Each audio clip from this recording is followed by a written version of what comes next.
Hello students, my name is Atisha Chhajer. I am a lecturer of Government Polytechnic College, Dungarpur. आज हम processes in manufacturing ME 3 और 2 का unit number 3 newer machining processes का part 8 start कर रहे हैं। आज जो हम टॉपिक कवर कर रहे हैं वो है इलेक्ट्रो बीम मशीनिंग। इसमें हम पढ़ेंगे introduction, machining process and its application.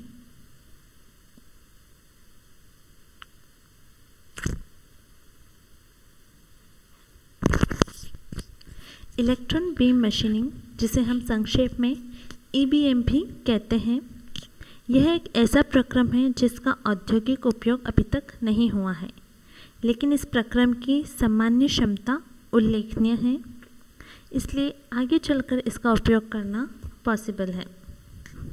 सबसे पहले हम पढ़ते हैं इलेक्ट्रॉन बीम मशीनिंग का fundamental principle. Electron beam machining धातु पृथक करने का प्रक्रम है। इसमें तीव्र गति से प्रवाहित इलेक्ट्रॉन को कार्यखंड की धातु पर फोकस करके उसे ऊष्मा देकर गलाया जाता है और फिर वाष्पित किया जाता है। इस क्रिया के लिए मुक्त इलेक्ट्रॉन का उत्पादन थर्मोइलेक्ट्रिक कैथोड द्वारा किया जाता है। जब कैथोड की धातु को उस तापमान तक गर्म किया जाता है जिस पर वह पर्याप्त उच्च गति पर इलेक्ट्रॉन्स का उत्सर्जन कैथोड के आसपास कर सके, तो उससे क्या होता है, इलेक्ट्रॉन्स की गति और त्वरण बनाने के लिए विद्युत क्षेत्र तथा उसे फोकस और सघन बनाने के लिए चुंबकीय क्षेत्र कार्य करते हैं। तो इलेक्ट्रॉन बीम जब कार्यखंड के पदार्थों से क्रिया करती हैं तो उसकी ऊष्मा गतिज ऊर्जा में बदल जाती है और इस तरह EBM एक थर्मोइलेक्ट्रिक प्रक्रम बन जाता है।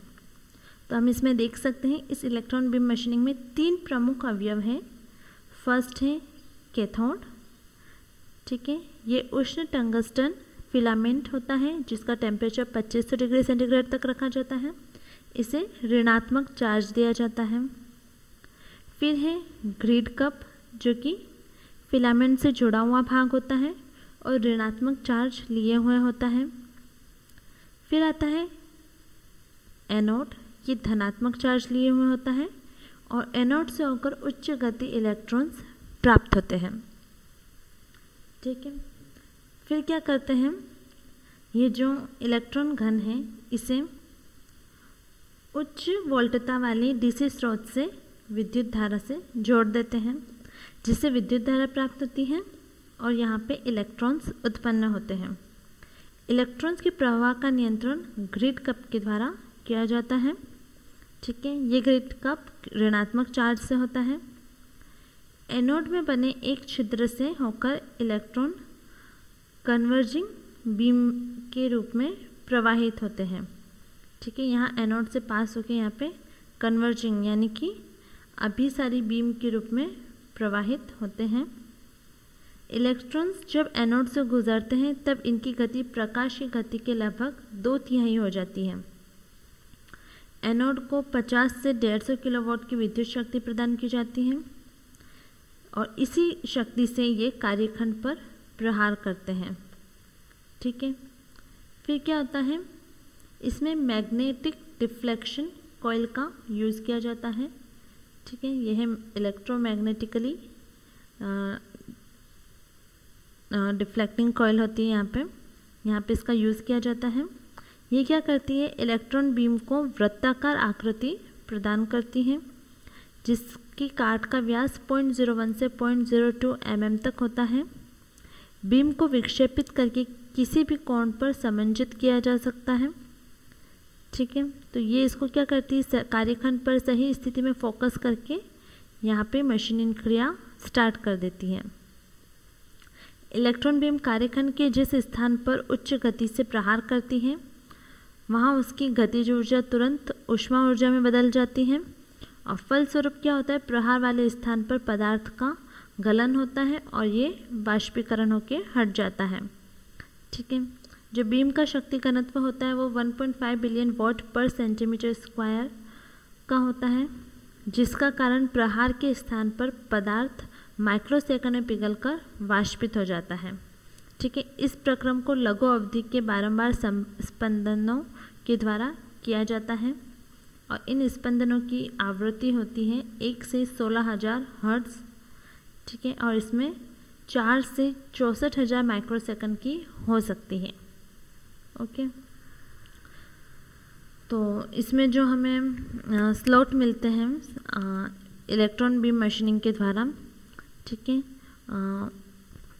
इसमें स्लॉट्स तथा छिद्र में 4 तक का टेपर प्राप्त हो सकता है, ठीक है, और गहराई तथा व्यास का अनुपात 10:1 रह सकता है।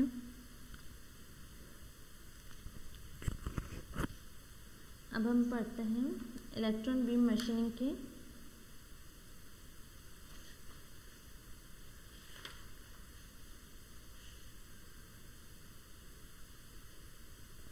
इसका योजनात्मक आरेख पढ़ते हैं,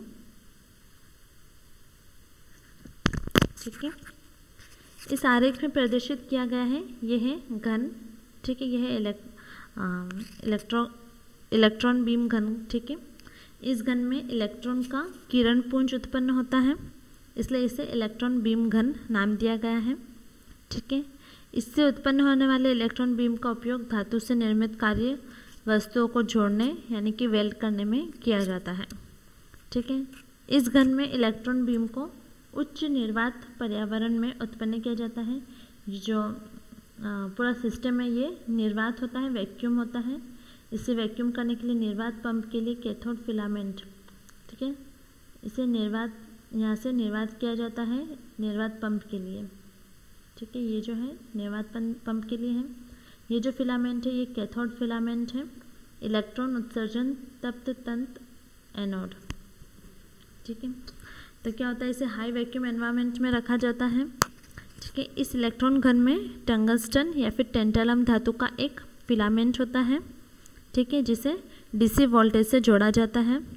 और फिर जब ये गर्म होती है और उच्च तापमान यानी कि 4000 डिग्री फ़ारेनहाइट पे पहुंच जाती है, तब ये इलेक्ट्रॉन को उत्सर्जित करना स्टार्ट कर देती है, इसलिए इसे कैथोड कहते हैं, ठीक है।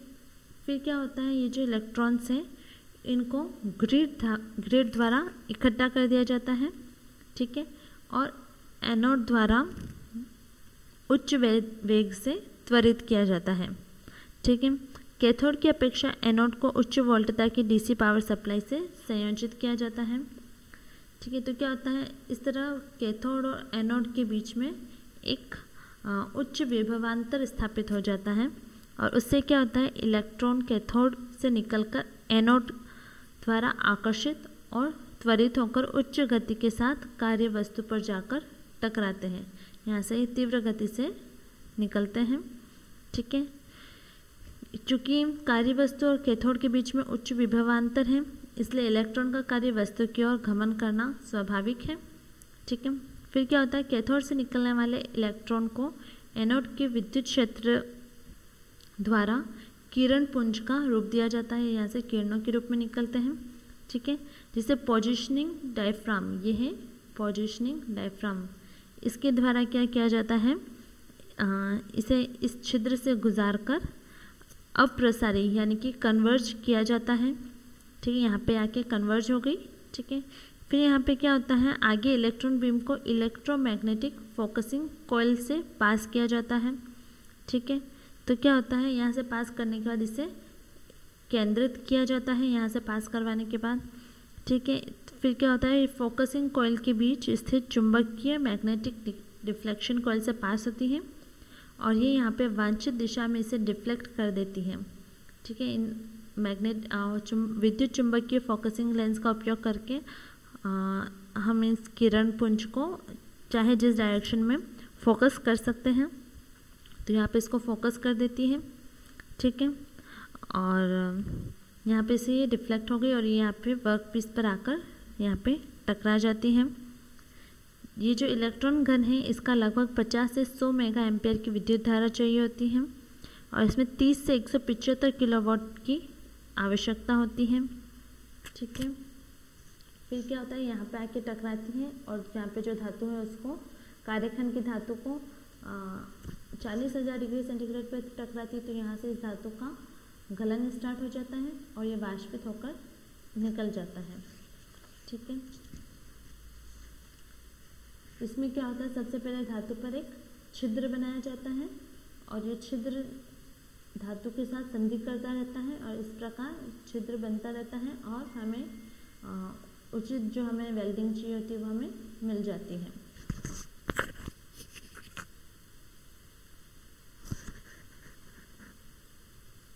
अब हम पढ़ते हैं इलेक्ट्रॉन बीम मशीनिंग के गुण। इसमें जो कार्यखंड धातु है वो सभी तरह की धातुएं ले सकते हैं, हर धातु के लिए एप्लीकेबल है। धातु पृथक्करण किस विधि से होता है, यहाँ पे उच्च गति वाले इलेक्ट्रॉन सतह पर गिरते हैं और ऊष्मा ऊर्जा गतिज ऊर्जा में परिवर्तित हो जाती है और ये गतिज ऊर्जा वाले इलेक्ट्रॉन इतनी अधिक ऊष्मा देते हैं ताकि धातु गलित हो जाता है और वाष्पित हो जाता है। इसमें जो विभव दिया जाता है वो होता है 150 किलोवोल्ट, शक्ति घनत्व है 6500 बिलियन वॉट पर मिलीमीटर स्क्वायर। माध्यम जो हमने लिया है वो है वैक्यूम निर्वात 10⁻⁻5 मिलीमीटर Hg। विशिष्ट शक्ति उपभोग है 50 वॉट पर मिलीमीटर क्यूब पर मिनट। ठीक है, अब हम पढ़ते हैं इसकी एप्लीकेशंस। ठीक है, इस विधि से सामान्यतः सूक्ष्म मशीनन क्रिया की जाती है और इसके निरंतर अनुप्रयोग बढ़ते जा रहे हैं। फर्स्ट है इलेक्ट्रॉन बीम लिथोग्राफी द्वारा इलेक्ट्रॉनिक्स युक्तियाँ जैसे कि क्षेत्र उत्सर्जन कैथोड, कंप्यूटर मेमोरी तथा एकीकृत परिपथ आदि का उत्पादन किया जाता है। सेकंड वायर ड्राइंग, प्रकाश किरण के ऑरिफिस आदि का उत्पादन करना। थर्ड बहुमूल्य हीरे जवाहरात में छिद्र करना, वो ईबीएम के थ्रू पॉसिबल है। फोर्थ पतली फिल्म पर चिन्हन। फिफ्थ इंजेक्टर नोजलों में मीटरिंग छिद्र करना। सिक्स्थ तीव्र गति से गोल तथा विशेष प्रोपेल के छेदों का उत्पादन। सेवंथ आणविक रिएक्टर, सुपरसोनिक एरो इंजन के टरबाइन ब्लेड आदि में सूक्ष्म छिद्रण। एथ कम ऊष्मीय चालकता एवं उच्च गलनांक बिंदु वाली धातुओं को बहुत अच्छी तरह से मशीनित किया जाता है। नाइन्थ कार्यखंड पर पतले सेक्शन में सूक्ष्म मशीनन संक्रिया कर सकते हैं। टेंथ छोटे टूटे हुए टैप को छिद्रों पर से हटा सकते हैं। ठीक है, तो ये थी इसकी एप्लीकेशंस। जनरली क्या करता है, छिद्र करने के काम आता है, अलग अलग धातुओं पे, अलग अलग प्रोफाइल पे, अलग अलग पार्ट्स पे। ठीक है, नेक्स्ट है इसकी एडवांटेजेस। अन्य वेल्डन विधियों की अपेक्षा इलेक्ट्रॉन बीम विधि के निम्न लाभ हैं। इस विधि में आर्क वेल्ड की अपेक्षा अधिक नैरो, अधिक गहरे, अधिक पेनिट्रेशन वाले और कम टेपर्ड वेल्ड प्राप्त किए जा सकते हैं। इसमें जो वेल्ड होता है वो टेपर्ड नहीं होता है। जो हम दूसरे जो मशीनिंग के मेथड पढ़े हैं उसमें जो ये छिद्र प्राप्त होते हैं वो टेपर्ड प्राप्त होते हैं, लेकिन इसमें टेपर्ड छिद्र प्राप्त नहीं होते। ज़्यादा सक्रिय होते हैं, ज़्यादा डीप होते हैं और अधिक पेनिट्रेट करते हैं। सेकंड, इन प्रक्रम भेदन की क्रियाओं, गुणधर्मों तथा अन्य अनुभागों पर श्रेष्ठ नियंत्रण रखा जा सकता है। थर्ड, इस प्रक्रम में वेल्डिंग करने के लिए निर्वात कक्ष में अधिक शुद्ध पर्यावरण अर्थात वातावरण उपस्थित रहता है। परिणाम स्वरूप ऑक्साइड तथा नाइट्राइड जैसे उपद्रव उपस्थित नहीं रहते हैं। इस प्रक्रम में वेल्डिंग क्रिया अर्थात धातुओं को जोड़ने की क्रिया बहुत तीव्र गति से होती है। फिफ्थ, इसमें उत्पादन की दर उच्च होती है क्योंकि निर्वात कक्ष यानी कि वेल्डिंग कक्ष में कार्यखंडों को एक साथ रखा जा सकता है। कभी कभी कक्ष इतना छोटा भी होता है कि इसका अपपंपन तीव्र गति से किया जा सकता है, परंतु इसमें कार्यखंडों की संख्या कम रखी जाती है। इस विधि में किए गए वेल्डों में न्यूनतम संकुचन यानी कि लेस कंट्रक्शन और डिफॉर्मेशन होता है। इस विधि में कठोरतम और कार्यदृढ़ता धातुओं को भी वेल्ड किया जा सकता है। इस विधि में जॉइंट पर यांत्रिक गुणधर्मों में कोई क्षति नहीं होती है। इस विधि से उन धातु अंगों को भी वेल्डिंग किया जा सकता है जिन्हें विस्तार की दृष्टि में अंतिम रूप दिया जा सकता है। इसमें ऊष्मा सुग्राही वस्तुओं अथवा संलग्नियों के निकट भी कार्य वस्तुओं को वेल्ड किया जा सकता है।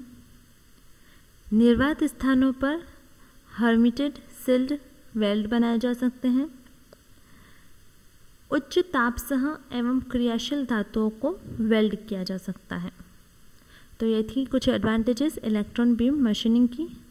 अब हम पढ़ते हैं इसकी सीमाएं।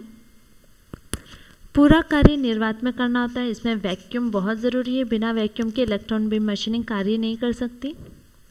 सेकंड है कुल लागत बहुत अधिक होती है, क्योंकि इसमें बहुत अधिक वोल्टेज की और धारा की ज़रूरत पड़ती है, तो यहाँ पे लागत अधिक हो जाती है।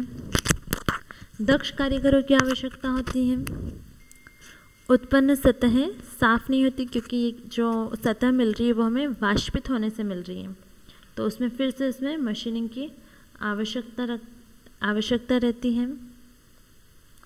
इसमें खतरनाक एक्स किरणें बनती हैं, तो जो एक्स रेज होती है वो हमारे शरीर के लिए नुकसानदायक होती हैं, तो ये एक्स रेज बनती हैं। इसमें केवल थोड़ी बहुत धातु ही निष्कासित कर सकते हैं।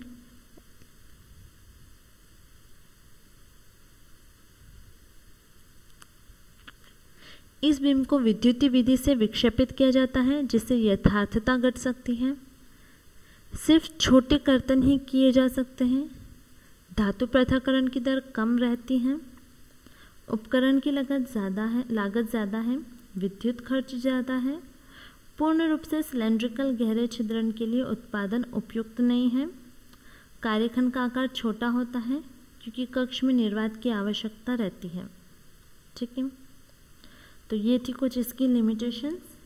अगर आपको इलेक्ट्रॉन बीम मशीनिंग से रिलेटेड कोई भी डाउट हो तो आप मुझे कमेंट सेक्शन में पूछ सकते हैं। Thank you.